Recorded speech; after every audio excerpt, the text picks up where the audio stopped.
Your phone, your shoes, that energy drink this morning.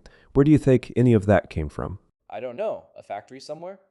A deal made before you were born that connected the entire planet. Wait, like one deal changed everything we own? Helped a billion people, wrecked entire towns, and nobody told you about it. Okay, I need to know everything right now. Let's have a look at today's topic from your phone, your AirPods, your fast fashion haul, your $2 energy drink. None of that exists without a deal that was made before you were born, a deal that changed everything, helped a billion people, and quietly wrecked entire towns. No one told you. Let's fix that. The vibe check. What's in this video? Stage 1, the hype era. Stage 2, when it actually slapped. Stage 3, the part they don't post about. Stage 4, the main character rebellion. Stage 5, so, what happens now? The hype era. Okay, so picture this. It's 1991. The Cold War just ended. Everyone's feeling themselves. And a bunch of economists, like genuinely smart people, look at the planet and go, what if we just connected everything? Like, what if every country could sell to every other country? No big tariffs, no weird rules, just pure free trade. They called it globalization. And they said, and I'm barely paraphrasing here, that everybody wins. Rich countries get cheaper stuff. Poor countries get factories and jobs. Money flows. Poverty drops. The whole world levels up. It's giving. Utopia. And for a hot minute, it looked like they were right. The global economy boomed. Poverty actually fell. A lati. But here's what the hype machine left out. The gains weren't shared equally, not even close.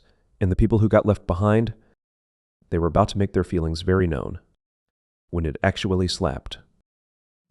Okay, real talk. Before we drag globalization, we have to be honest about what it actually did. Because the facts here are kind of insane. China, 1,990, 750 million people living in extreme poverty. That is not a typo. 750 million. By 2015, under 100 million. That is the largest poverty reduction in the entire history of humanity. And it happened because China plugged into global supply chains and became the factory of the world. India had its own glow-up. When U.S. companies started outsourcing tech work in the 90s, Bangalore literally transformed into a global tech hub. A whole generation of Indian engineers built proper middle-class lives from it. And us in wealthy countries? Every affordable thing in your life, your phone, your clothes, your laptop, is cheaper because of globalization. It was basically a secret subsidy on your entire lifestyle that nobody talked about. So, yeah, it slapped. For a lot of people, in a lot of ways. The problem is who it didn't slap for. The part they don't post about. Here's the thing about economic models. They're great at counting GDP. They're terrible at counting grief. When a factory moves from Ohio to Guangzhou, the math looks clean. Shareholders win. Consumers win. New factory workers in China win. But the guy who ran the floor in Ohio? He's 52. His skills don't transfer. His town has one employer, and that employer just left. The economist called his situation adjustment. He called it something else. A huge study, the China Shock paper by Otter, Dorn, and Hansen, dropped in 2016, and it went off. It found that U.S. towns exposed to Chinese import competition didn't just lose jobs, they lost jobs for decades. Opioid use went up, family breakdown went up, political trust went down. The damage was generational, not temporary. And it wasn't just America. In the UK, entire cities that used to run on steel and textiles just hollowed out. In Mexico, small farmers who'd fed their communities for generations couldn't compete with American corn that was being sold below cost because of U.S. government subsidies. NAFTA basically bulldozed their livelihoods. The economists measured the world.